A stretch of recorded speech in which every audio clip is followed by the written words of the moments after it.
Yeah, no reverse grids. No reverse grids. Stupid suggestion. We can agree on that. All right then. So I quite like figure 8 still, though. Figure of 8. I don't know. I've got a Joker lap, haven't you? Like in rallying as well. Right, we've got lots of you who have got in touch, which is really lovely to see. And I thought I'd open up with a few more listener questions to fire at you. So no particular order on this, is as they've come in. So we'll just tackle them one by one. Nathan Ayers has asked, guys, what effect will Suzuki not having... I've asked that question before. I'm not asking that one again. I've asked it already. We'll go to the second one. Junks has asked, with Kawasaki... Brilliant names. Dominating World Superbike for almost a decade. Do you think we'll see them return to MotoGP anytime soon?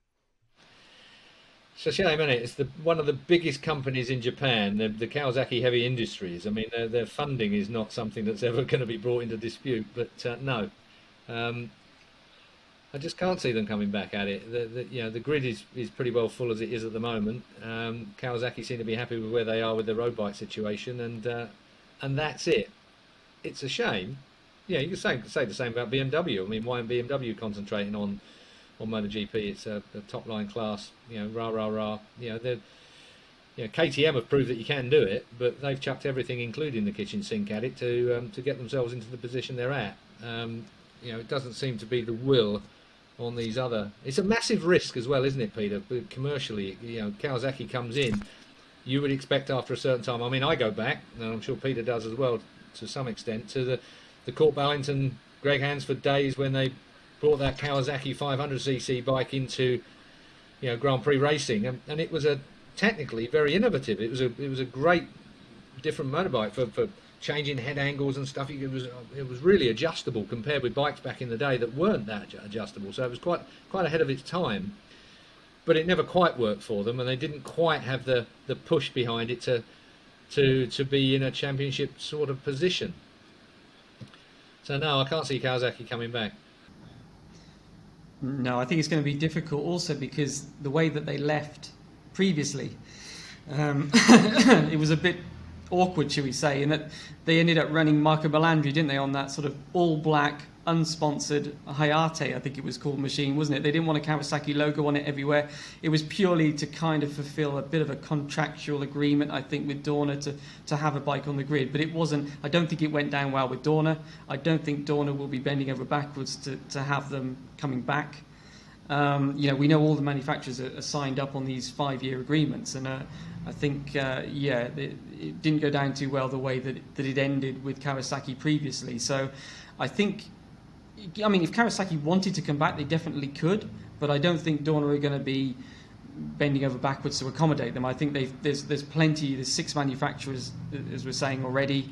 If each of them, it's not really balanced at the moment. We're talking about 8 Ducatis next year, but potentially if each of them had one satellite team, etc., that's kind of the long-term view that Dorna seem to have. They don't seem to be chasing any other manufacturers, whether it's Kawasaki or BMW, to be honest.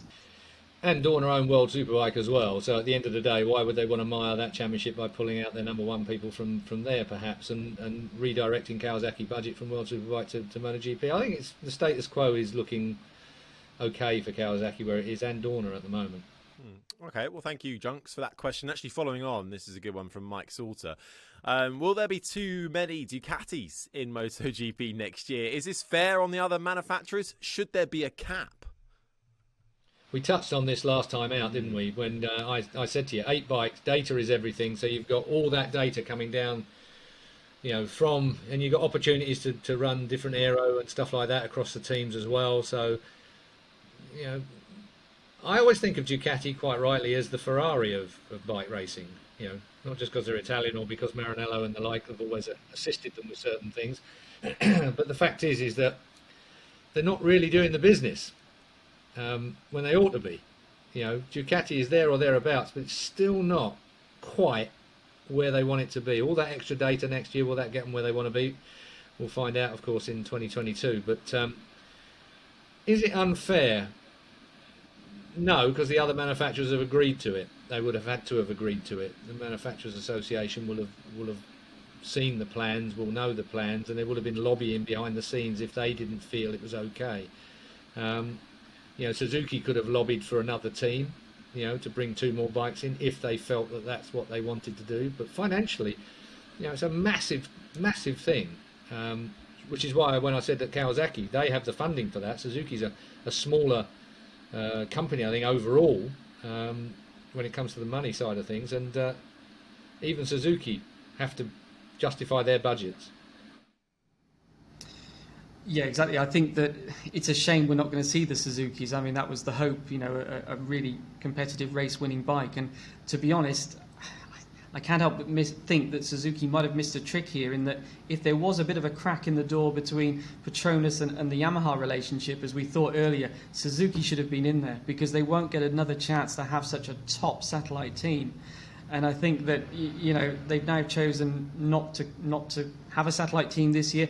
All of the contracts are minimum of 2 years, I think, that have been announced. Grassini's is for 2 years, for example, with Ducati. So it's putting them back another couple of years if they want a satellite team. The question is, to answer the question, how much are Ducati filling a void? As in, no one else will supply the bikes, so if we don't give them bikes, they won't be able to race. And how much are they kind of, beating the competition back, you might say? Now, we know that Aprilia did offer Grassini bikes, but it seems like they were offering this year's bikes, so they would have been year-old bikes. That's the rumour anyway. So you can kind of understand that maybe Grassini went, no, we'll go with the Ducati option.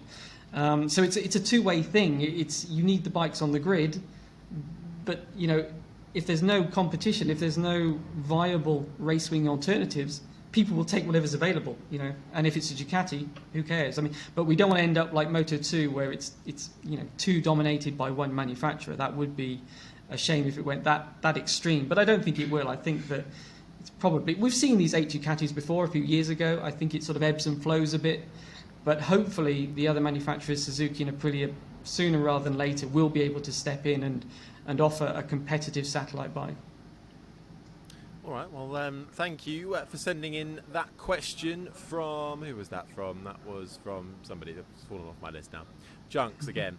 Thank you, Junks. Well remembered, Keith. Now, Baber has asked, considering the current woes of HRC and the physical mental agony Marc Marquez has had to go through, do you think he will be enticed to jump ship to Ducati like Maverick and Johan did?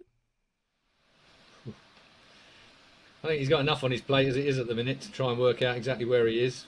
Did I see a stat somewhere that it's exactly a year since his injury-inducing crash somewhere about this weekend? What a lot has happened in a year for Marc Marquez. He's gone from being the absolute top dog to being badly injured and having to come back from that injury several times, as it turned out in the end.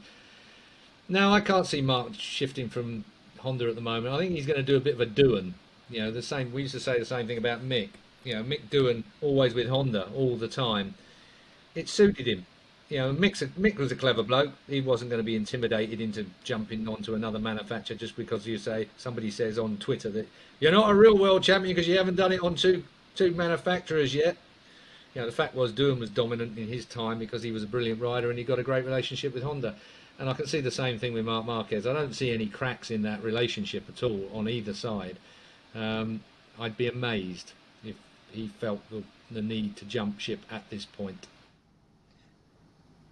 Yeah, I agree with that. Yeah, absolutely. I think that Marc, you get the impression certainly he wants to see out this existing contract, and I think Marc, he's getting close to these number of titles. Valentino, you got Agostini. He's near enough. I think if he was going to make a change, it would be after he perhaps beaten some of these outstanding records that are near, but he's not quite there yet.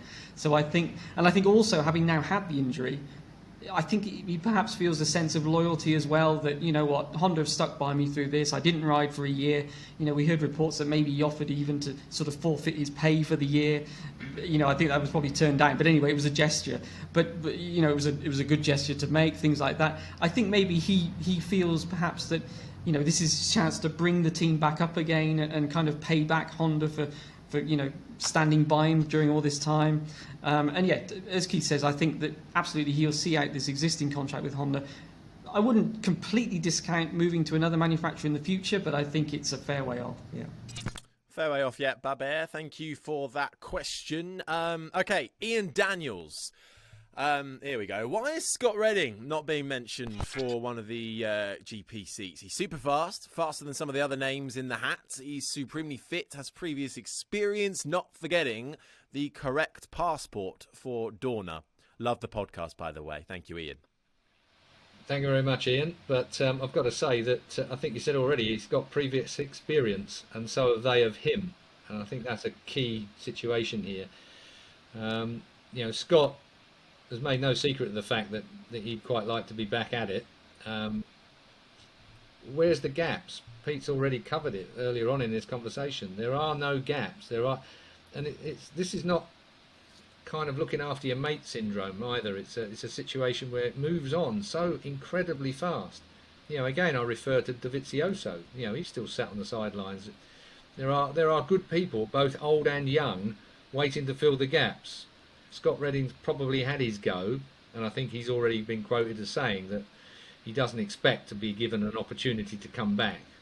So I think he's pretty much resigned to where he is now. And good on him, a great rider, great bloke, different, which is what we need around the paddock. Like you say, right passport as well in the circumstances, because obviously British riders, top class, aren't there at the moment. But it ain't going to happen, not in my view. Yeah, so sadly, I think Scott's best chance, if we're looking at a positive point of view, is to win the World Superbike title and have something in his contract to then get a Ducati ride. I think Ducati would be willing to do that. I think we've heard of these kind of things in the past, but you've got to win the World Championship. That's not an easy task. But I think that's the best chance of seeing Scott back in MotoGP would be that he would, if he could stay with Ducati, win the title with them in Superbike, and they would then give him a place in MotoGP on one of these 8 bikes that we've got now sometime in the future. But it's difficult, as Keith says, it's difficult. He's been there, he's been at Pramac Ducati already. Scott's problem, his physical size, he was always at a disadvantage with that. I mean, that's not changed, it's not gone away. So, he's on a much more even footing in Superbike. We've seen bigger guys, Chaz, people like that, they're able to be much more competitive. Hopefully, to be honest, if Petrucci doesn't stay in MotoGP and it's looking difficult for him, it'd be great to see him in Superbike. Another guy, former teammate of Scott, similar size, similar issues with just struggling with their weight sometimes and size.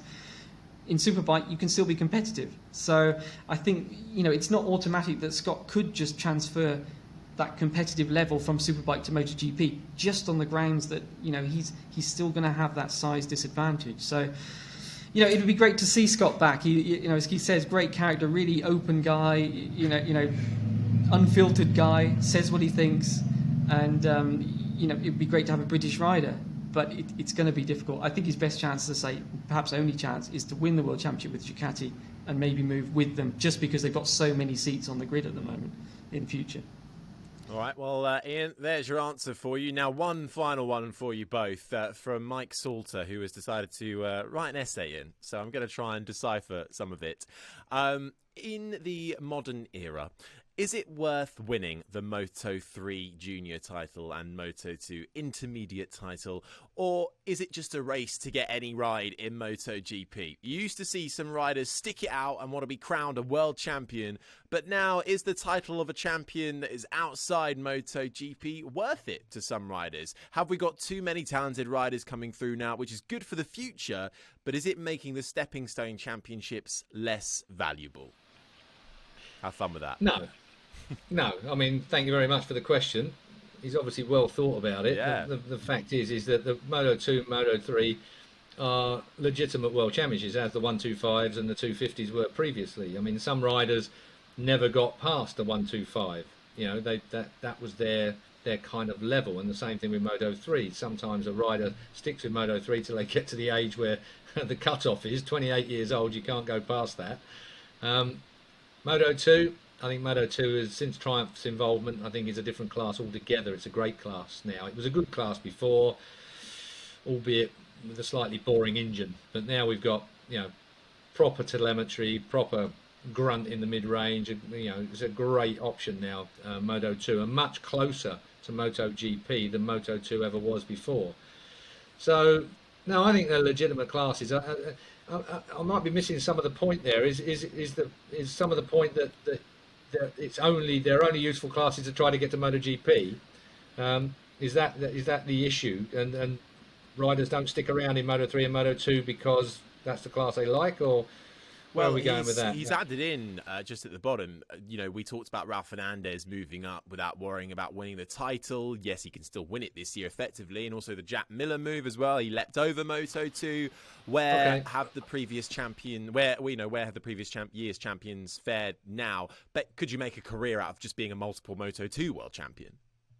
Well, you could, yeah. I mean, there's no doubt about that. But I think that the point being is that, Fabio Quartararo, you don't accuse him of hanging around. I mean, he won one race legitimately and one that he got disqualified from, I think, and went to MotoGP and made a real crack of it. I mean, I think the fact is MotoGP, for all of us, over all the years, ever, the top Premier class is the top Premier class. That's the one you want to be in. That's the one you want to be doing the best in. And it depends where the contracts fall as well. You mentioned Raul Fernandez. Of course, it depends contractually where that fits in. If the best bikes are available next year, even if you don't think you're quite ready for it, you need to be going there because they might not be there at the end of the next contractual period. So, sometimes you just got to take that punt. I mean, you mentioned Jack Miller as well. Jack Miller was a great example. Went from Moto3 straight to MotoGP. And he also went... I rate Jack so highly. I mean, he absolutely had so much to overcome having done that. He put a bit of weight on. He looked a bit like Fat Jack rather than Fit Jack. And it kind of... He had to get over himself to get to the point where he became a really, really top-line MotoGP rider. At one point, it wasn't a given. That jump from direct, missing out Moto2, was looking like that might not have been a great idea. And I bet there were a few people team-wise as well that were thinking, well, why did we do that to him? But Jack got over himself, worked really hard. And I think that's the key, again, with all these classes. These guys, it's not like it was in the old days. These guys work day and night. There's not a millisecond of any moment of any day. Even though we're on holiday now, they'll all be thinking about what they've got to do. They'll all be working it through. They'll still be out on their motocross bikes. I know it's pleasure as well, but they're honing skills all the time still.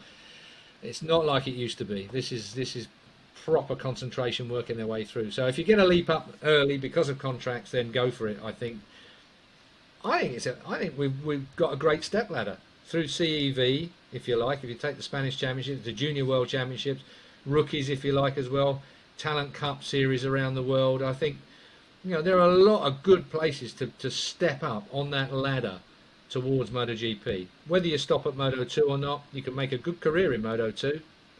But of course, it's not MotoGP, and that's where every rider wants to end up. That's where every rider wants to be. World champion MotoGP rider.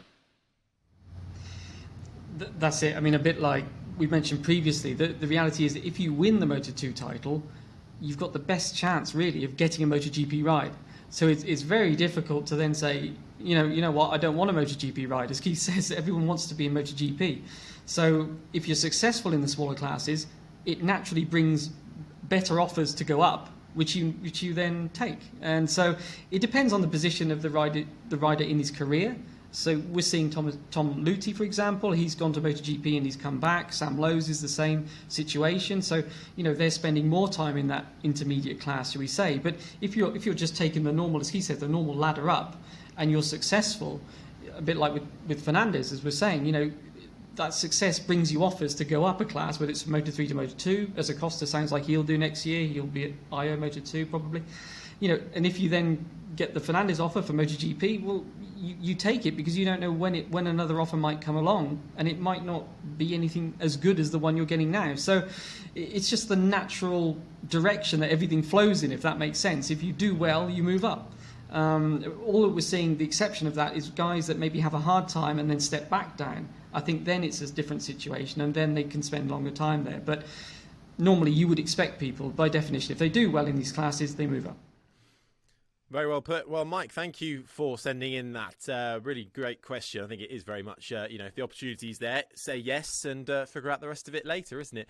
Well, thank you to all of you that have sent in your questions as well. I think that's just about all we've got time for on today's show. We shall return with you this time next week for more MotoGP chat. As ever, you can keep up to date with all the very latest on crash.net. Any questions, send them in all the usual ways. Leave them in the comments section or tweet, Instagram, Facebook us. Just search Crash MotoGP. Please do leave us a review as well wherever you get your podcast. It really helps with the algorithm of things as well. And we shall see you right back here next week. Keith, Pete, thank you very much. See you next time.